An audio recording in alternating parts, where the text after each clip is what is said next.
Stock మార్కెట్లో అపార అనుభవం ఉన్న ఏంజల్ బ్రోకింగ్ సంస్థలో డీమ్యాట్ అకౌంట్ ఓపెన్ చేసుకోండి. కేవలం 5 నిమిషాల్లో మీకు డీమ్యాట్ అకౌంట్ ఓపెన్ అయిపోతుంది. Zero cost. మీరు ₹1 కూడా పే చేయని అవసరం లేదు. కేవలం మీ దగ్గర ఉండవలసింది మీ PAN card, Aadhaar card, bank account. ఈ వీడియో కింద ఉన్న లింక్ క్లిక్ చేస్తే కేవలం 5 నిమిషాల్లోపే డీమ్యాట్ అకౌంట్ ఓపెన్ చేసి ట్రేడింగ్ కూడా స్టార్ట్ చేసేయచ్చు.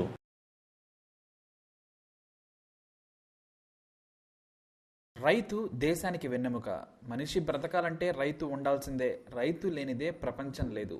అందరి ఆకలి తీరుస్తాడు కాబట్టే అన్నదాత అని అంటాం. కానీ రైతుకు ఇవ్వాల్సిన గౌరవం ఎవరిస్తున్నారు? రైతు ఆరుగాలం కష్టపడి మట్టిలో బ్రతికి ఎండకు ఎండి వానకు తడిచి పంట పండిస్తాడు. మట్టిలో పనిచేసే ఎవరైనా సరే మురికిగానే ఉంటారు. కానీ ఆ మట్టినే దైవంగా భావిస్తాడు రైతు. చెమటే అతని పెట్టుబడి. తన బట్టలు అందం కాదు, మంచి దిగుబడి వస్తే రైతు కళలో ఆనందం, మంచి ధర వస్తే రైతుకు ఎంతో సంతోషం. ఆ రైతు ఆ మాత్రం సంతోషపడితేనే మన ముందుకు 3 పూటల అన్నం వస్తుంది. కంప్యూటర్లు కడుపు నింపవు.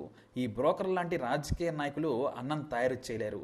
ఇక డాక్టర్లు కూడా అన్నం తినకపోతే ఎవరిని బ్రతికించలేరు. ఇంకా చెప్పాలి అంటే అంబానీ అయినా, అడుక్కు తినేవాడైనా సరే అన్నం కావాలంటే రైతు దగ్గర చేయి చాచాల్సిందే.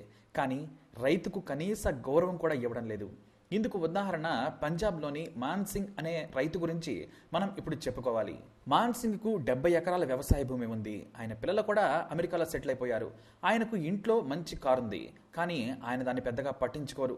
ఎప్పుడో ఫంక్షన్లకు, పెళ్లిళ్లకు మాత్రమే ఆ కారును వాడుతూ ఉంటారు. అయితే వ్యవసాయానికి తనకి విత్తనాలు కావాలన్నా, యూరియా ఏది కావాలన్నా సరే దగ్గరలో ఉన్న లూధియానాకు బస్సులో వెళ్లేవారు ఆయన. లూధియానాలోని ప్రతి షాపు తిరిగి విత్తనాలు, ఎరువుల ఆర్డర్లు ఇస్తే వాళ్లే ఇంటికి ట్రక్కులు పంపించేవారు. ఇది గత కొన్నేళ్లుగా ఇలానే జరుగుతూ ఉంది. అయితే ఒకరోజు లూధియానాలోనే ఉండిపోవాల్సి వచ్చింది మాన్ సింగ్. ఎందుకంటే తన స్నేహితుడి కూతురి పెళ్లి కోసం అక్కడ నుండి మరో ఊరు వెళ్ళాలి. కానీ అప్పటికే సమయం దాటిపోయింది. ఇక లూధియానాలోనే ఉండిపోవాలి అనుకున్నారు. ఇక దగ్గరలో ఒక స్టార్ హోటల్ కనిపిస్తే దాంట్లో ఉండిపోదాం అనుకున్నారు ఆ రాత్రికి. పైగా చాలా రోజులు అవుతుంది కూడా మంచి హోటల్లో బస చేసి అని భావించి పార్క్ ప్లాజా దగ్గరకు వెళ్లారు. మేడకు మామూలు సంచి, సాధారణమైన బట్టలు, పైగా రోజంతా తిరిగి అలసిపోయి ఉన్నారు ఆయన. అలానే పార్క్ హోటల్ గేటు దగ్గరకు వెళ్లగానే వాచ్మన్ ఇటువైపు రావద్దు, వెళ్లమని గట్టిగా అరిచాడు. అది విన్న మాన్ సింగ్ ఆశ్చర్యపోయాడు. గేటు దగ్గరకు వెళ్లి తాను హోటల్లో ఉండాలనుకున్నాను, వెళ్ళిపోమంటున్నావా అని గట్టిగా తిట్టడంతో వాచ్మెన్ వెనక్కు తగ్గి రిసెప్షన్కు గేటు దగ్గర నుంచే ఫోన్ చేశాడు. వాచ్మెన్ను పట్టించుకోకుండా మాన్ సింగ్ లోనికి వెళ్తుంటే హోటల్ స్టాఫ్ కూడా పరుగున వచ్చి మాన్ సింగ్ను బలవంతంగా నెట్టివేయడంతో ఆయన కాస్తంత ఎక్కువగానే కోపడ్డారు. ఇంతలో మేనేజర్ కూడా వచ్చేశాడు. వస్తూనే ఏంటి గొడవ అని అడగడంతో నన్ను మీ వాళ్ళు అవమానించారు, ఇలాంటి పనికి మాలిన వాళ్ళని పెట్టుకొని హోటల్ నడుపుతున్నావా అంటూ మేనేజర్ మీద గట్టిగా అరిచాడు మాన్ సింగ్. కనీసం నేను మాట్లాడే ఛాన్స్ కూడా ఇవ్వడం లేదని రైతు చెప్పడంతో మీకేం కావాలి సార్ అంటూ మేనేజర్ కాస్తంత తగ్గి మాట్లాడాడు. నేను నైట్కి ఇక్కడ ఉండాలనుకుంటున్నాను, వీళ్ళు బయటకు నెట్టేస్తున్నారని అనడంతో మేనేజర్ చాలా కూల్గా చెప్పాడు, సార్ ఇది 5 స్టార్ హోటల్, ఒక నైట్కి 36,000 ఖర్చు అవుతుంది. అది కూడా ఉదయం 8 గంటలకు వెకేట్ చేయాలి. నిమిషం కన్నా ఎక్కువ ఉన్నా సరే మరో 36,000 కట్టాల్సిందే అని చెప్పడంతో చెబుతుండగానే పాత సంచిలో నుంచి 50,000 రూపాయల కట్ట ఆ టేబుల్ మీద పెట్టేశాడు మాన్ సింగ్. 1,00,000 కావాలంటే చెప్పు, ఇంకో 1,00,000 అయినా సరే పర్వాలేదు అంటూ మరో 2 నోటు కట్టలు ఆ టేబుల్ మీద పెట్టేశారు. దీంతో ఒక్కసారిగా అంతా ఆశ్చర్యపోయారు. క్షమించమని మేనేజర్ అడగడమే కాదు, అందరితో కూడా నిలబెట్టి మరీ సారీ చెప్పించేశారు. అందుకు మాన్ సింగ్ నవ్వుకొని, నేను రైతును, నా చేతులు చూసావా, విత్తనాలు, ఎరువులు, పని సామాగ్రి కొని ఆలస్యమై మీ హోటల్కి వచ్చాను. నా బట్టలు చూసి నన్ను అవమానిస్తారా? నన్నే కాదు, రైతు అనేవాడిని దేవుడిలా చూస్తేనే మీ హోటల్ నడుస్తుంది, మీకు 3 పూటలా అన్నం దొరుకుతుంది. నా దగ్గర డబ్బులు లేకుంటే మీ హోటల్ దగ్గరికి ఎందుకు వస్తాను?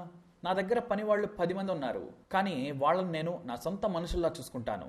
మీరు మనిషిలో అందం చూస్తారు, కానీ రైతు మట్టిలో అన్నం చూస్తాడు, మట్టిలో బంగారం చూస్తాడని వారందరికీ హితబోధ చేశారు మాన్ సింగ్. ఆ రోజు రాత్రి హోటల్లోనే గడిపి ఉదయాన్నే తనకు నచ్చిన 3 రకాల బ్రేక్ఫాస్ట్లు అక్కడే సుష్టిగా తినేసేసి అందరినీ పిలిచి పేర్లు తెలుసుకొని ఒక్కొక్కరికి 2,000 రూపాయల చొప్పున టిప్ కూడా ఇచ్చారు మాన్ సింగ్. మీరంతా పేదంటి బిడ్డలనే నాకు తెలుసు, మీ తల్లిదండ్రులు కూడా రైతులుగానే ఉంటారు. అలాంటి మీరు మరో రైతునే కాదు, బట్టలను చూసి ఎవరిని అవమానించొద్దని చెప్పి వెళ్ళిపోయారు. అంతేకాదు దారిలో వాచ్మెన్కు కూడా మరో 4,000 ఇవ్వడంతో తప్పైందని దండం పెట్టాడు ఆ వాచ్మెన్. సుఖీభవ అని దీవించేసి వెళ్ళిపోయారు మాన్సింగ్. ఇది 5 స్టార్ హోటల్ సిబ్బందికి ఒక రైతు చెప్పిన గుణపాఠం. ఇది ఒక రైతు కథ. మరి ఈ రైతు కథ విన్నారు కదా, మీరేమనుకుంటున్నారో తప్పకుండా మీ అభిప్రాయాన్ని కామెంట్ ద్వారా వ్యక్తం చేయండి. ఈ వీడియో మీకు నచ్చితే తప్పకుండా లైక్ చేయండి, షేర్ చేయండి, ఛానల్ని సబ్స్క్రైబ్ చేసుకోండి. స్టాక్ మార్కెట్లో అపార అనుభవం ఉన్న ఏంజల్ బ్రోకింగ్ సంస్థలో డీమ్యాట్ అకౌంట్ ఓపెన్ చేసుకోండి. కేవలం 5 నిమిషాల్లో మీకు డీమ్యాట్ అకౌంట్ ఓపెన్ అయిపోతుంది. Zero cost. మీరు ₹1 కూడా పే చేయని అవసరం లేదు. కేవలం మీ దగ్గర ఉండవలసింది మీ PAN card, Aadhaar card, bank account. ఈ వీడియో కింద ఉన్న లింక్ క్లిక్ చేస్తే కేవలం 5 నిమిషాల్లోపే డీమ్యాట్ అకౌంట్ ఓపెన్ చేసి ట్రేడింగ్ కూడా స్టార్ట్ చేసేయచ్చు.